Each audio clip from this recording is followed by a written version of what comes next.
Et très exactement 9h01, la bourse de Francfort vient tout juste d'ouvrir sa séance.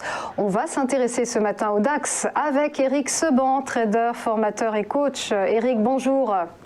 Bonjour Rosaline. Alors Eric, l'indice allemand continue d'avoir le vent en poupe et de tutoyer des sommets, mais cela est-il durable ? Oui. Ah, durable. Oui, c'est toute la question en définitive, parce que hier, nouveau plus historique. Alors dès le début de la séance, ça n'a pas tenu.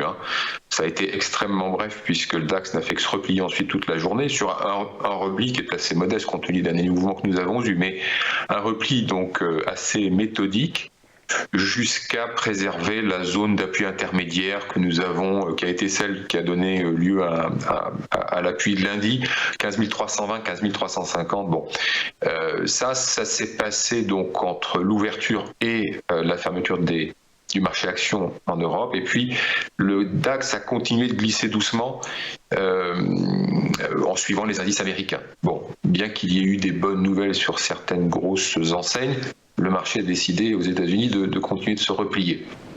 Donc le DAX a suivi hors séance, c'est assez classique. Bon, ce matin, enfin cette nuit, parce que le DAX ouvre à 2h, a commencé à coter sous 15 300.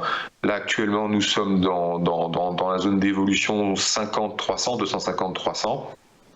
Depuis 8 heures à peu près, c'est ce qui se passe. Et pour la journée, je vous ai matérialisé sur le graphique deux scénarios possibles, à savoir un rebond à partir de la zone actuelle qui confirmerait un petit peu ce que vous dites, à savoir va-t-on aller plus haut et va-t-on s'y maintenir ?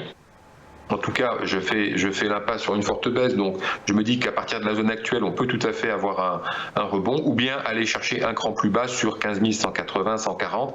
Pour la journée, en tout cas, c'est possible de trouver appui un petit peu plus bas. Donc, vous avez compris, mon scénario, c'est pas celui d'une baisse forte, même si, rappelez-vous ce que je vous disais la semaine dernière, quand ça baissait assez sensiblement, je vous disais, il faudrait que le DAX rebondisse pour la fin de la semaine, ça serait plutôt de bon augure, sachant qu'on peut encore aller chercher le double appui vers 15 000, 14 800, 840.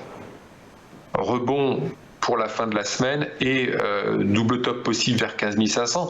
Ces trois scénarios se sont déroulés en quelques jours. Entre le moment où je vous l'ai dit et la fin de la semaine, c'est exactement ce qui s'est passé. Tout va très très vite. Donc la tentation d'aller vendre le double top sur 15 500, forcément, beaucoup se sont posé la question.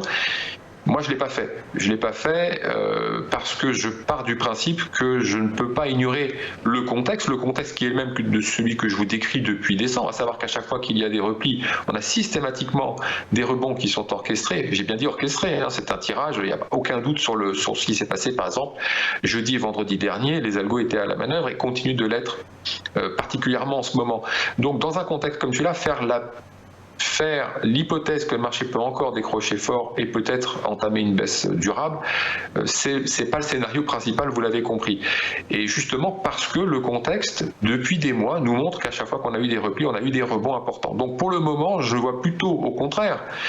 Alors je ne sais pas quel est le pourcentage de consensus autour d'une baisse à venir, parce que j'ai pas regardé et j'ai pas accès à tous les chiffres. Donc, mais je pense qu'en tout cas, ceux qui ont étayé le scénario d'une vente à partir du rebond que nous avons eu fin de semaine dernière, donc sur la zone 15 500, vont sans doute être les pourvoyeurs de carburant si on monte encore d'un cran. C'est-à-dire que si on continue à afficher doucement un nouveau plus haut, comme on a tenté de le faire hier, on va avoir ces vendeurs qui vont entretenir le mouvement de hausse parce qu'ils vont sortir du marché.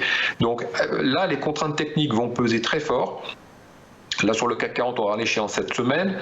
Bon, sans doute pas un gros driver, mais malgré tout, il y a des contraintes techniques qui sont en train de se mettre en place, qui se sont déjà mis en place et qui vont continuer à se mettre en place. Donc, les forces à la manœuvre sont suffisamment fortes pour justement pousser un tout petit peu le DAX un peu plus haut et mettre en place justement des mécanismes de couverture, des mécanismes de sortie de marché.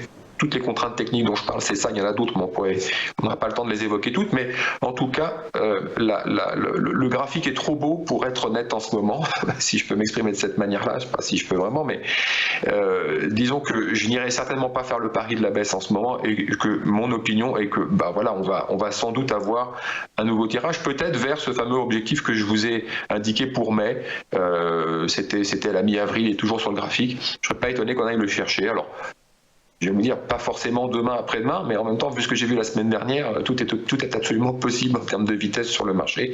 Surtout qu'on n'a pas beaucoup de densité. Hein. Les acteurs de la gestion, les pourvoyeurs de carburant, ceux qui agissent sur un plan fondamental ne sont pas présents. Ça fait longtemps qu'ils ne sont pas présents. Donc on a beaucoup plus d'algo, peu de densité. Donc évidemment, tout peut se passer dans le vide, comme on l'a vu ces dernières semaines. Voilà, tout est possible, c'est ce qu'on va retenir. Merci Éric Seban pour votre décryptage.